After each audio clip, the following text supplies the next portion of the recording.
Hi everyone, thanks for joining us in today's Hanging on Air. It's week 6. We are focusing on user experience, and today we're specifically talking about understanding your users.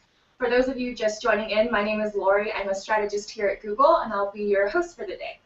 So we talk a lot about how important it is to listen to your users and understand their experiences. So for today, I thought it'd be helpful to bring in a couple guests who have a lot of background in this area. But before we get started, let's actually meet our guests, starting with Adam, who's here in Mountain View with us today. Adam, can you tell us your name, your relationship with AdSense, and what brought you here today?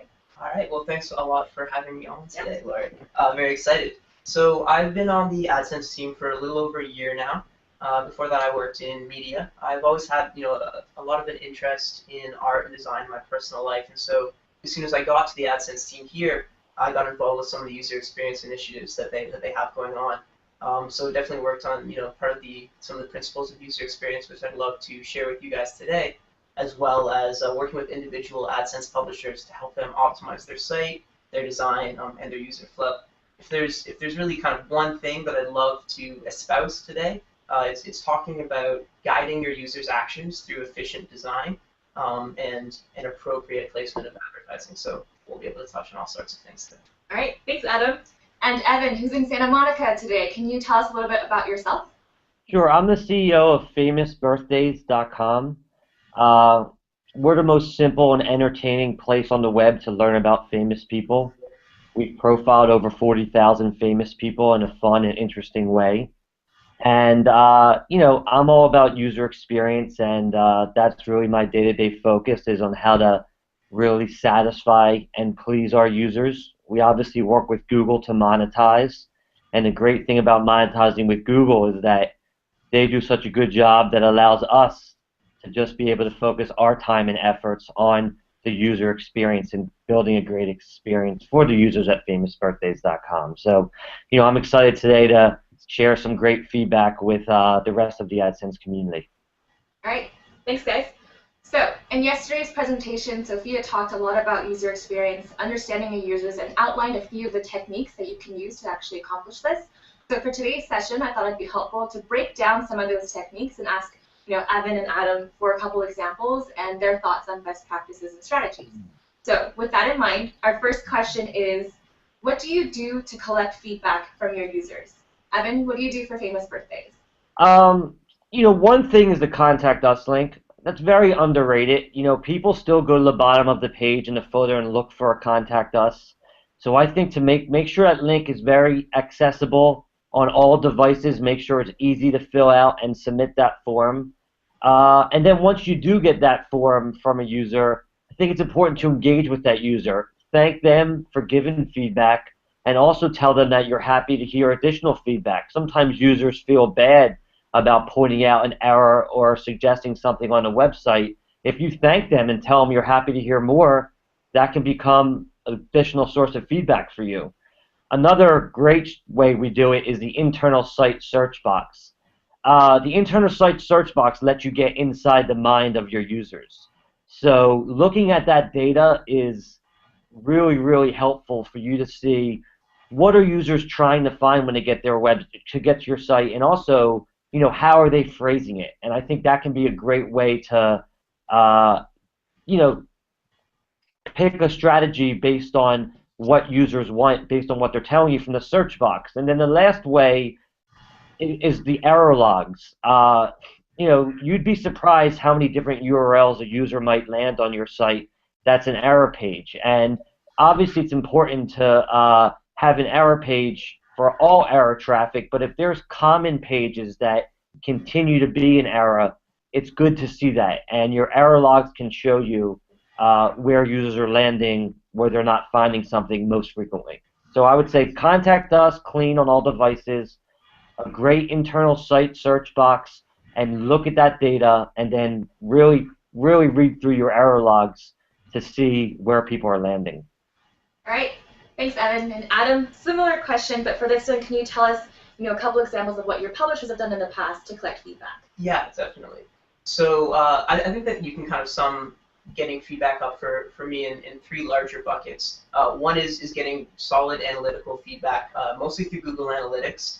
Things like using the visitor flow report This shows you where visitors are coming into your site, where they're leaving, and what pages they're passing through. So this is a great way to kind of understand the journey that users take on your site. It's really interesting when I have a lot of publishers take a look at this report inside analytics. They often realize things which they didn't really see before. When you're the when you're the owner of a site, when you're the designer of a site, and you're on it every day, you tend to look at things a little bit differently maybe than the average user might. Things might seem a little more apparent to you than they are to others. So it's a really educational experience to take a look in there and see where your users are going on your site. Another really interesting report inside Google Analytics is the keyword report. This shows you the type of content which is resonating with your users, the type of content which is drawing traffic in, and the type of content which is kind of passing through your site as well. So using the keyword report to understand what your traffic's doing on your site and what's driving traffic there is really interesting as well. And that's a lot of traffic which is coming through search, of course, through the keywords. And then finally, social is a really great indicator, kind of like what Evan was saying. What are your users saying on your site? And also, what content are they liking on your site? What are the comments coming through, Facebook or Google Plus, and what's being reshared? So the popular content on your site, that kind of feedback that users are giving you can help you create new content that's really resonating with them. Great. So as a follow-up question for both of you, let's say you've used all these tools to collect the feedback. What's next, right? How do you take this information and use it to create a better experience for your users? Evan, what have you guys done in the past? Yeah, and that's the better feedback you get, the better opportunity you'll have to really improve your site based on it. So the site search box, our site, we profile famous people. So people will use our site search box and search for Tom Hanks, Justin Bieber, LeBron James, and they'll land on a page about that person. But we see in our site search data people searching for up-and-coming actors, up-and-coming athletes, maybe international celebrities, people that aren't yet on our site. So what we can do is we can then look at that data and find the most popular people being searched for that we don't profile, and then we can add a profile for them. So that has many advantages, one being the next time someone searches for them, instead of seeing a page, we don't have this person, they'll actually get to a page about that person. And then also we end up having a lot of up-and-coming athletes and actors highlighted on our site kind of before they're mainstream, because it's amazing when you have a lot of traffic, your users know trends before the public does. So that's been a great thing for us to look at the site search data and add those famous people. We also find other great nuggets in the site search data. We'll see people searching more specific things, like they might search. We've seen a lot of people searching cricket players, like they're actually or searching other specific professions or cities that they want to learn more about, and we can then attack those based off of that. So that's huge. In terms of, I mentioned the error page logs. Again, you're going to have tons of error page logs. You're not going to be able to address each one. But one example for us is that we have a date lookup in the top right of our site where people can enter, drop down May, drop down 23, and see the famous birthdays for that day. But a lot of people go to April, and then they'll go to 31, wanting to look up the birthdays for April 31st.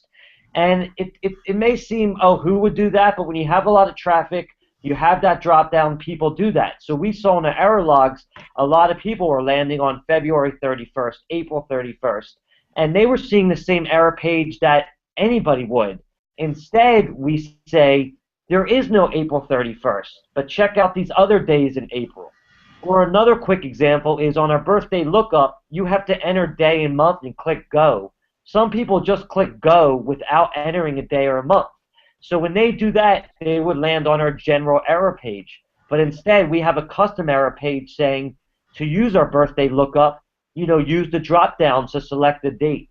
So I think that's another great way. Again, you want to have a default error page for the majority of your errors that user land on, but if you can identify your top 20 or 30 error pages, they're going to be responsible for a big percentage of your errors.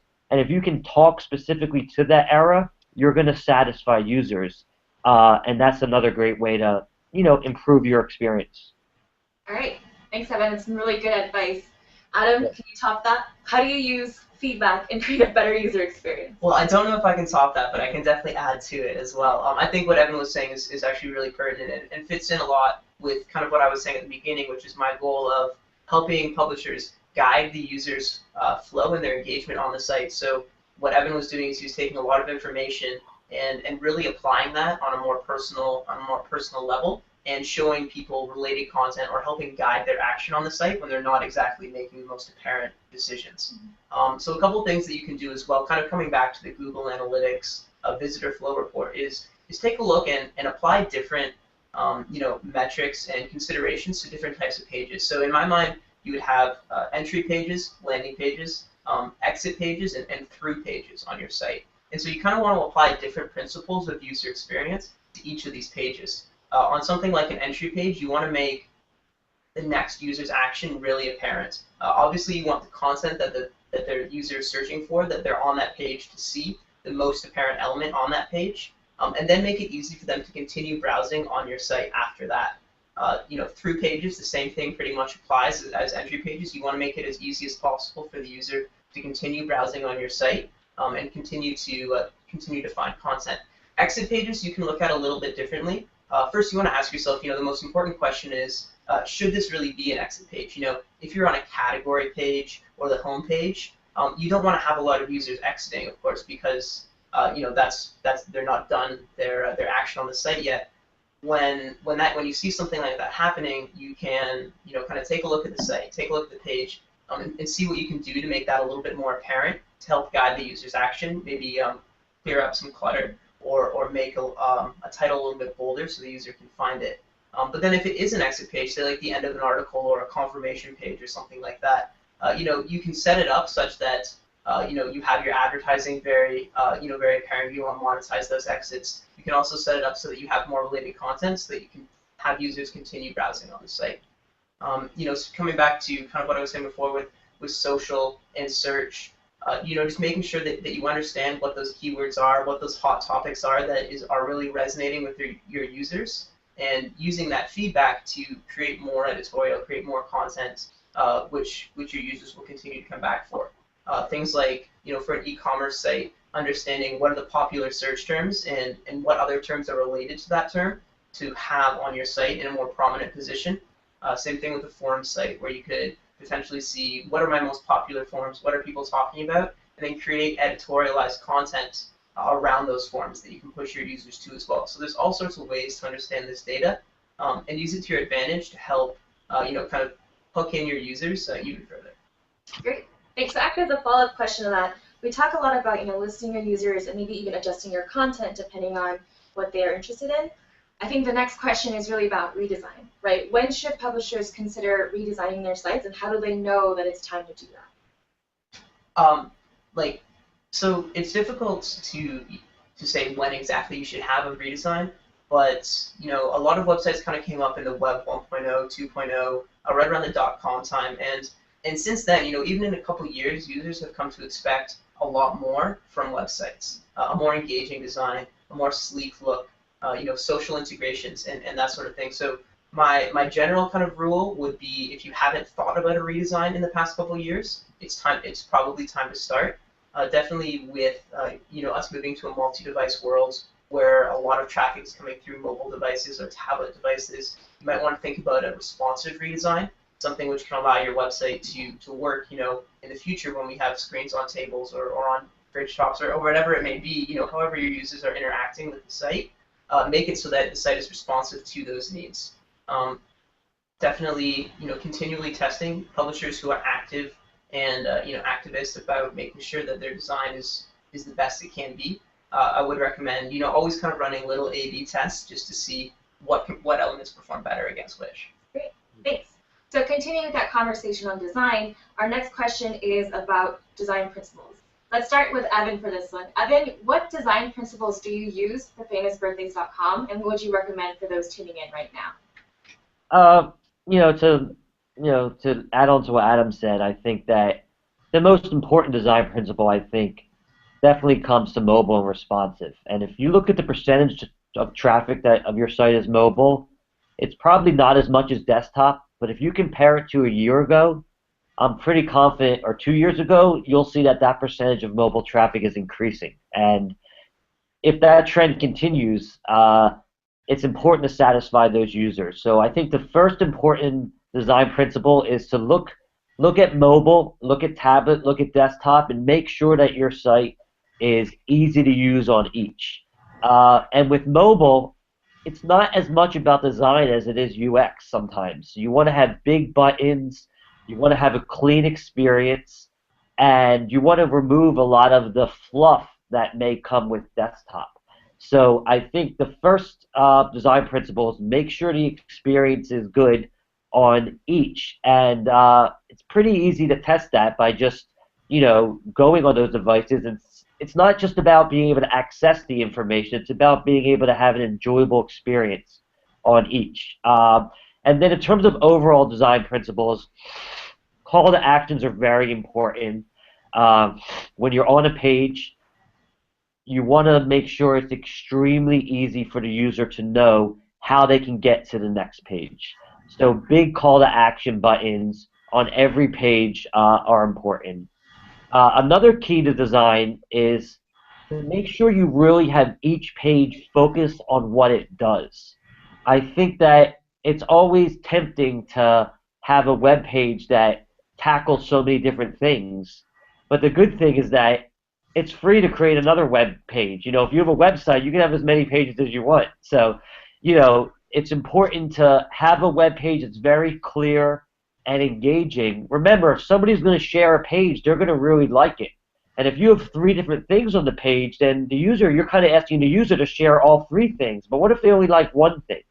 And the same goes for the experience. You want somebody to really be able to really enjoy something on a page, as opposed to trying to throw everything onto there. And that goes back to simple. Simple is better.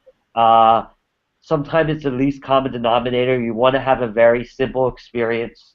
And I know, AdSense is a great way to make money, and I know we all logging in every day to see how much the revenue is. And it might be tempting to get more aggressive with the ads. And AdSense has great tutorials and places to place your ads. You don't want to get too aggressive. You want to make sure the content is the dominant point of the page. You don't want the ads to be the dominant point of the page, because that's not going to be a good experience. And internal site search box, I know I touched on it before. All users have different things that they want, and having a good site search box is just a great way to satisfy users. And making that big and very apparent on every page is important, as is a menu. If you go to famousbirthdays.com, you'll see a very consistent experience throughout.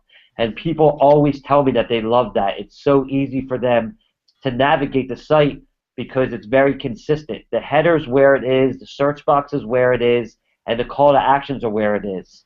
So, if you have a consistent experience with a great nav and very simple, then you're going to be pleasing users, and that's what's important.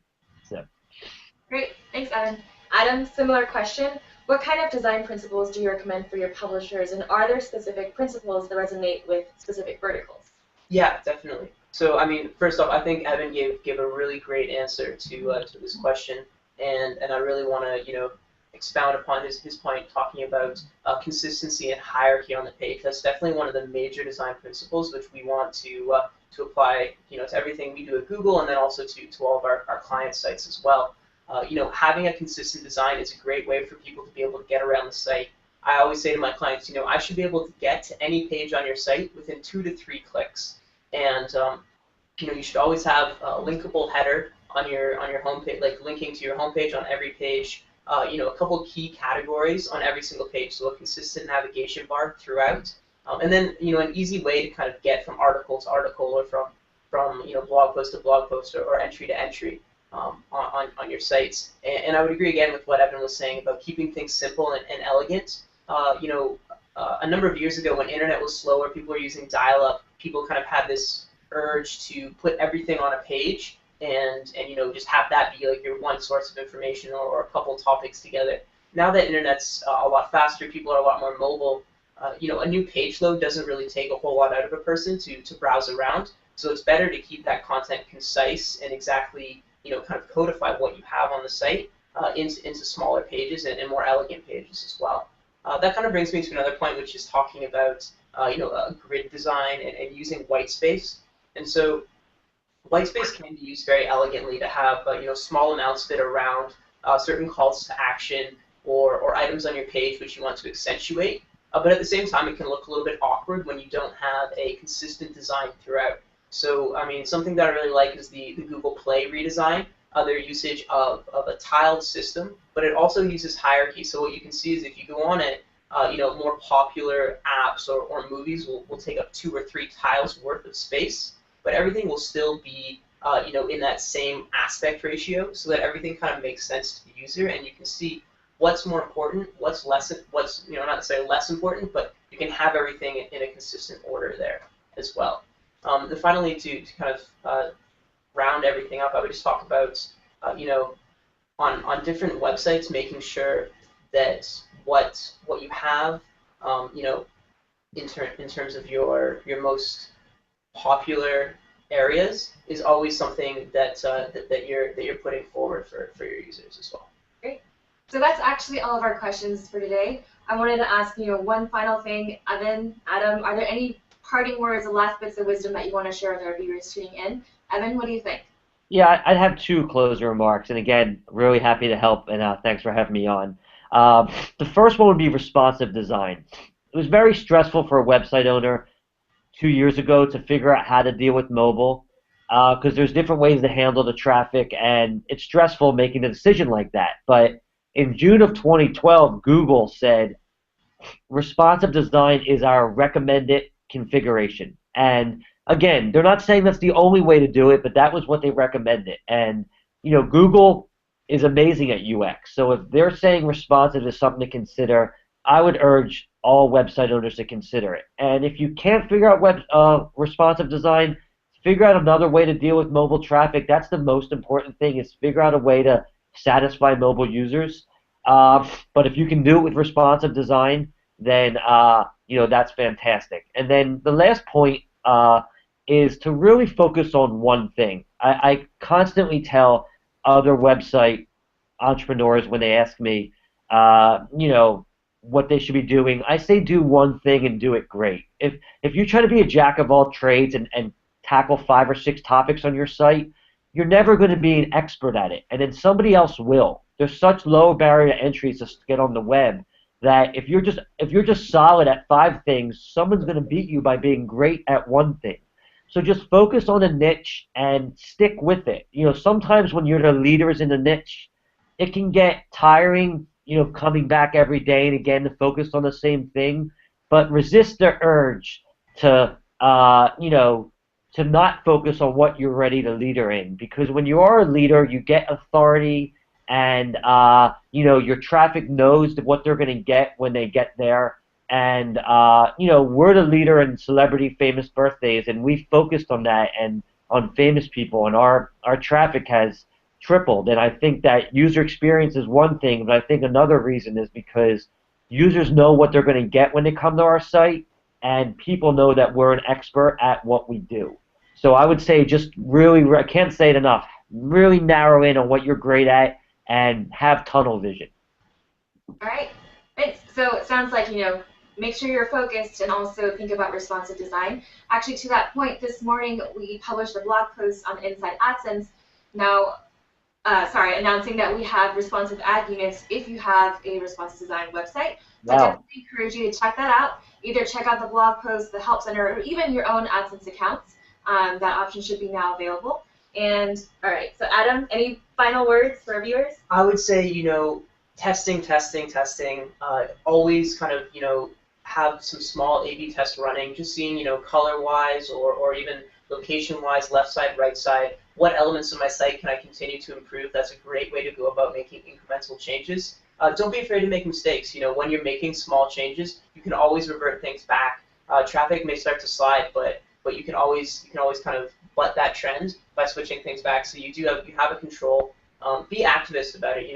Continue to make your website better, and you'll continue to see great results in the long run. And then again, just thinking about what you can do to guide your users' action on the site. to make that next step for them really apparent, really easy, really simple, and you guys will be doing great. So good luck, and thanks for having me as well, Lori. All right, thanks guys.